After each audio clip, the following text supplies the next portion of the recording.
Yes, it is that time of the year. We're in earnings season. हर दिन कोई company अपना last quarter आई जनवरी 23 टू मार्च 23 के रिजल्ट्स पब्लिश कर रहा है. न्यूज़ चैनल्स जो इन्फ्लुएंसर्स सभी देख रहे हैं which companies to buy and which to sell. In this video, we will jump into specific sectors like automobiles, banking, healthcare, and many more to figure out what their earnings could be, see what factors are influencing them, and how they will grow. Last, we will also look at what to expect in the coming months. Before we jump ahead, पहले let's focus on what has happened in the markets. Last financial year काफी volatile था. Geopolitical tensions because of Russia and Ukraine की war, sudden interest rate hikes to control inflation by central banks. Ultimately, since better returns could be earned outside of India, foreign capital went out of the economy to better performing emerging markets.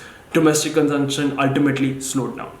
काफी challenging year था India में भी and globally. In sub ke through, however, India Incorporated showed strong corporate earnings for the first 9 months between April to December. Let's look at quarter 4 ke best performing sectors and those that are not doing so well. Expectations are largely positive compared to quarter 2 and quarter 3. Significant growth in earnings is expected to come from banking, automobiles and utilities. FMCG and healthcare are expected to provide moderate earnings, while metals and technology are expected to drag behind. Finally, new age technology companies such as Nykaa and Delivery that saw blockbuster listings also saw significant price corrections of up to 20 to 60% on a year-on-year basis. We'll focus on top line numbers such as the sales and revenue figures. We'll also try and look at the bottom line profitability numbers. Companies that may not show substantial growth in revenue since aggregate demand was low in 2022-23. However, by focusing on improving margins, we expect to see better profitability numbers for most of the companies. Decline in commodity and energy prices has also improved margins for some of these companies, ultimately resulting in improved profitability. Let's look at some of these sectors to get a sense of what we can expect. Banking and non-banking lenders are expected to deliver strong growth for both revenue and net profit in quarter 4, similar to how they did over the last 9 months. The sector has seen healthy business growth. The NIM, which is the net interest margin, shows how much money the bank is earning in interest on loans compared to what it is paying out as interest on deposits. That ratio has also improved. And why has that improved? Banks have been very quick to hike lending rates in line with the aggressive rate hikes that RBI has done. At the same time, the returns on deposits have not increased very sharply compared to the lending rates. And even though there is intense competition to collect higher deposits to match these rising credit growth, banks have had enough room to offset the rise in cost of funds with the commensurate lending rate hikes. There's also been a resolution of a few stressed assets in the sector, leading to stable credit costs, even as OPEX remains high due to continuous investment in the business. Banks in particular are expected to drive a large part of the overall margin growth, backed by strong loan growth and lower credit costs. In addition to the overall profit and revenue growth, management commentaries on loan growth, net interest margin will be very keenly tracked by investors. The rise in the cost of deposits and the further rate hikes would influence the margin trajectory in FY24. Competition for depositors, the pause on hike rates, all of this could ultimately result in the NIM compressing, which would obviously hurt the overall profitability for the sector. Insurance sector, we are looking at it and we're seeing robust premium growth ahead of the budgetary changes, which would kick in from FY24. Annuity, non-par and credit life segments are also likely to fare better. Ultimately, the outlook on technological spends and investments in the business could affect normalization of OPEX in the sector. Industries are cyclical in nature, and automobiles is coming out of that cycle. Autos are expected to report a strong earnings number, with Tata Motors contributing substantially to the jump in earnings. Even after excluding Tata Motors, which has had a spectacular season, the sector is expected to show 34% year-on-year growth. Due to savings arising from raw material cost reductions, favorable foreign exchange, and operating leverage benefits, all of this translates into better operating margins all around for all automobile companies, maybe with the exception of Mahindra & Mahindra. Quarter 4 has also seen stable demand for tractors, domestic two-wheelers, and medium and heavy commercial vehicles, while there is moderated growth for personal vehicles and light commercial vehicles. Personal and commercial vehicles are also expected to post quarter-on-quarter improvement in volumes. There will be a few challenges for the automobile sector going forward. Exports have bottomed out and will be under pressure due to global conditions. Higher interest rates and inflationary pressure will moderate demand in certain segments. Demand concerns could rise on the back of weak global macros hurting global players.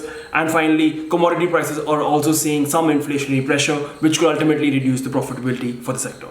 Tata Motors has also reported strong Q4 JLR numbers. Total global sales are up by 8% on a year-on-year basis. Global passenger vehicle sales are also up about 10% compared to last year. On a quarter-on-quarter basis, Q4 JLR wholesale numbers are up by about 19%. According to Goldman Sachs, the stock was trading at 7.4x of price to earnings multiple on a FY25 estimate basis, compared to its own historical median of 9x. It is essentially cheaper than its own historical median. Earnings for pharma companies in the sector are expected to be healthy in Q4. Sales growth in the sector has come on the back of strong traction in domestic formulation and US generic segment. Sales are expected to rise by about 12% and earnings are expected to rise by about 9% in Q4 after 3 quarters of decline amid weak growth. While decline in cost pressures will help the EBITDA numbers, higher depreciation and tax rates will balance out earnings expectation to a moderate 9%. Hospitals are typically seasonal in nature and Q4 typically sees lower occupancy numbers. However, OPD volumes should be higher compared to previous quarters. Companies such as Cipla, Dr. Reddy's should post higher earnings growth on a year-on-year basis in Q4, fueled by better traction of existing products in the market and successfully launching new products. Yes, FMCG is likely to see another subdued quarter. Gross margins are expected to improve due to declining raw material costs, but sales are a mixed bag since rural demand continues to lag. Rural consumers are cautious before buying staples or a discretionary product, as has been the case in previous quarters. Commodity prices have not declined at the expected rate. Some have moderated, others have not increased much. High cost inventory that was produced at higher commodity prices earlier has been consumed and the impact of price hikes has been fully absorbed. Gross margin should improve going forward, but not all categories are seeing sales growth recover. There is a huge divergence in EBITDA margin across these companies. Most FMCG companies are expected to post mid-single-digit volume growth in Q4. Yes, there are a few quarters of subdued ad spends due to the macro environment. To improve volume growth, all the FMCG companies are expected to continue increasing advertising and promotional spending in the upcoming quarters. Ultimately, what this will do is increase the sales growth, but it will also have an impact on operating margins, which could potentially impact the profitability in the next few quarters. ITC is seen by Motilal Oswal as a top pick. Revival in cigarette demand, improvement in the overall hotel business, lower input cost pressures as opposed to their peers, and attractive valuations make ITC probably one of their top picks over a 1-year horizon. Jefferies estimates that the telecom sector will have moderate revenue for Q4 and margins will remain flat. Absence of tariff hikes and lower number of days in Q4 means that the growth in average revenue per user will decline for the quarter. What is ARPU? ARPU, or average revenue per user, is an indicator of the profitability of a product based on the amount of money that it can generate from each of its users and subscribers. It is typically very useful for companies in the telecom sector or the media industries where the overall revenue is dependent on the number of subscribers or the number of users that that company has. This number for Bharti, Airtel and Jio Reliance is expected to drop by about 0.5% to 1.1%. In Q4, Vodafone Idea is expected to lose about 1% of its subscribers, and simultaneously Reliance Jio and Bharti Airtel are expected to show a higher number of subscribers by about 1 to 2% for the quarter.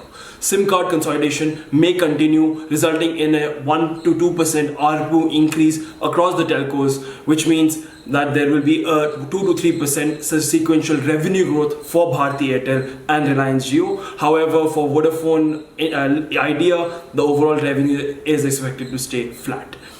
Full benefit of lower spectrum usage charges has been completely realized over the last few quarters and will not provide any further EBITDA margin improvements. What are spectrum usage charges?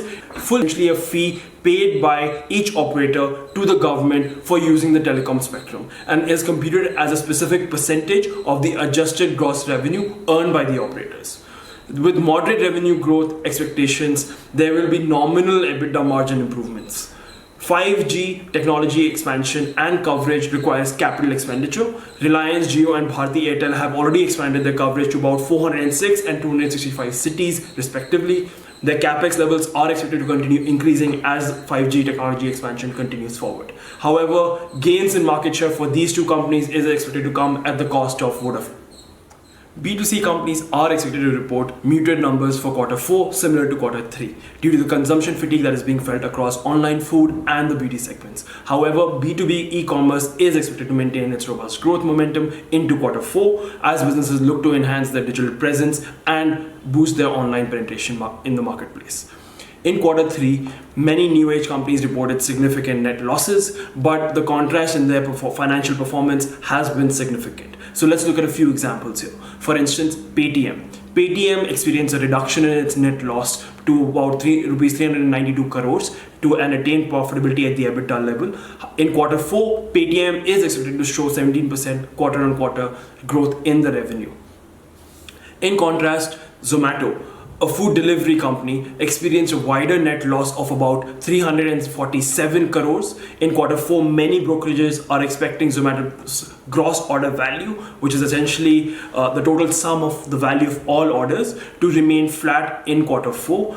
Since the season is typically weaker for food delivery and ultimately the online consumption fatigue is setting in. Delivery may see shipment volumes decline by about 4% on a year-on-year basis and a flat quarter-on-quarter growth. Overall, Delivery's revenue is expected to grow about 6% on a quarter-on-quarter basis in the fourth quarter, according to ICICI Securities. There are a few key events to look forward to in April. The first is RBI's interest rate decision. The second is the inflation rate. So let's talk about the first one. RBI has been tightening the interest rate cycle and has increased the repo rate, which is essentially the rate at which banks borrow from RBI, by about 2.5% since May last year. It was doing this to control inflation within its targeted band of about 2 to 6%. RBI was expected to increase the repo rate by about 0.25% in April. However, it has paused the rising interest rate cycle for now. The repo rate remains unchanged at 6.5%. Economists are expecting that RBI will continue the pause and evaluate the impact that the earlier rate hikes have had on the economy. This move appears to be in line with the central banks globally. In terms of inflation rate, CPI, which is a measure of the country's retail inflation rate, that has dropped to about 6.44% in February compared to January. Now, what investors will be looking at closely will be the March numbers when they are published. At the moment, RBI for the financial year 24 is targeting an inflation rate of 5.2%. There are a few challenges going into FY24. BFSI earnings, for one, should normalize since the majority of the benefits of lower credit costs, asset quality cleanup, and the recovery has already been accounted for in the earnings. Higher deposit costs and the potential net interest margins growth restriction will ultimately result in earnings normalizing. Domestic consumption, the second point, is slowing down. It is well entrenched across all sectors. Given subdued rural consumption, ultimately, monsoon's onset and its healthy progression is important. Third, weak global growth and high interest rates coupled with flux in the US and the European banking sectors have earnings implications for globally linked sectors such as commodities and technology. And fourth, the foreign investment was at $6 billion after an outflow of about $17 billion in FY22. At the same time, domestic institutional investment saw a net inflow of about $27 billion in FY22 and about $31 billion in FY23. These trends are unlikely to reverse in FY24. The global economy is facing several challenges in terms of the overall macro environment. It is in firefighting mode with inflation. There is a potential banking crisis happening in the US and the Europe. Ultimately, we are seeing a rising interest rate scenario. I hope you enjoyed this video and learned something about the earnings season, what to expect for in terms of performance for different sectors, and some of the key challenges these sectors could face in coming months. If you'd love to get such updates about stocks and their earnings, please don't forget to subscribe to our channel. Thank you so much for watching.